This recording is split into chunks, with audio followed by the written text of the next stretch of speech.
back in the day, I was in their writer's room. I was part of the staff, and it was often my duty to either build that event or to be instrumental in helping Joe build the event. Like Raven and I ran Unleashed, then Joe ran Age of Darkness, then Raven and I no, then I ran Apocalypse, and then I left and Joe reinvented Grim Fairy Tales with Dave.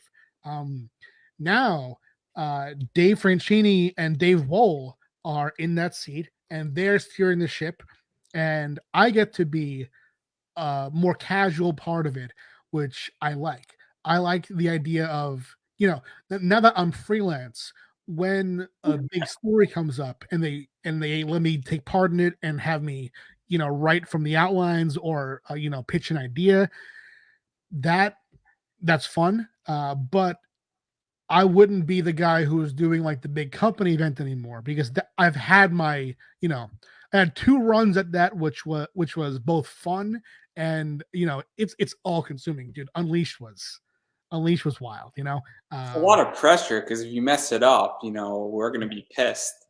yeah, yeah, yeah. And in fact, I remember I was at this comic book signing, and there was someone who was a Zenescope fan who had just read Dream Eater by Raven Gregory. And what we did on Unleashed was very different from Dream Eater, but they were hassling me about Raven on Dream Eater and like asking me things like, why did he do this? Why did he do this? And I'm like, dude, I don't even know. Like, I'm working on our new stuff. Like, leave the past stuff behind.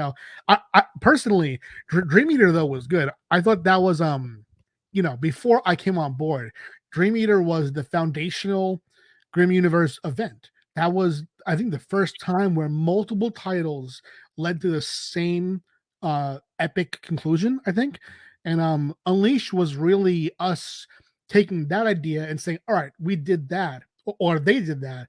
Now let's do that times 1,000, and that isn't my role anymore. And dude, God bless Dave and Dave, because that's quite a task, and they're definitely up to it though. Dave Franchini has been running ship there for a while now, and yeah, it's a very fun gig.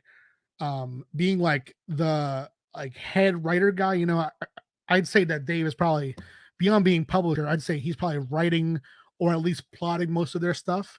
And yeah, it's quite a gig. It's quite a gig.